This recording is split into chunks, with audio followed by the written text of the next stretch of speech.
What is up, guys? EvilDuosArm here today, and today I have for you part 1 of a class selection series. I'm going to go through a whole bunch of classes, and we're going to try and help you decide what class you want to play in Blade & Soul. So without further ado, let's get into it. So first things first, if you are picking your class based on whether or not you want to be the tank, the healer, or the DPS, you better think again, because in Blade & Soul, all classes are expected to do all of those roles. But with that being said, each class kind of has its own twist on it, or can pertain more to one of the stats.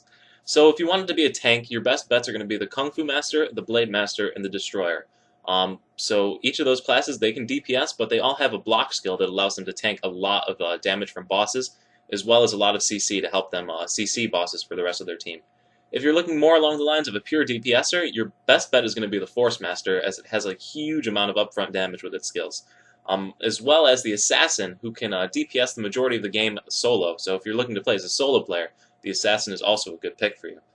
Utility, these classes have heals or revives or ways of buffing their team. So you've got your Assassin, who has a huge buff, Kung Fu Master has a buff, and the Warlock has a buff. And Summoner and Soul Fighter also both have heals and party revives that are very useful in dungeons if your team is about to get wiped. So the Blade Dancer is a bit of an outlier. It fills into all three, I would say, based on what I've seen from playing it. But I put it more towards utility due to all the CCs and its ability to grab bosses and hold them up.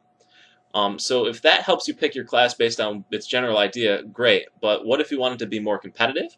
So if you wanted to be competitive, ping is a huge factor on this. And I'm not just talking PvP, but also in PvE.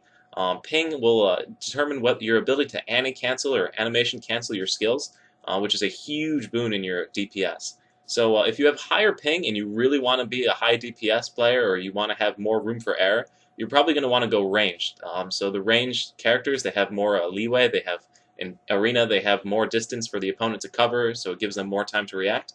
If you have lower pings, then melee classes are going to be fine in either case, as well as ranged classes. They'll both be fine.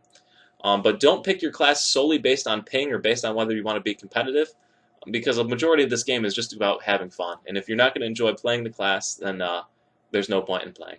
So anyway, I hope you found this helpful. Be on the lookout for more videos. I'm going to go through some of the classes in more detail coming up here. So keep a lookout for those, and thanks for watching this one, guys. Have a good one. Peace.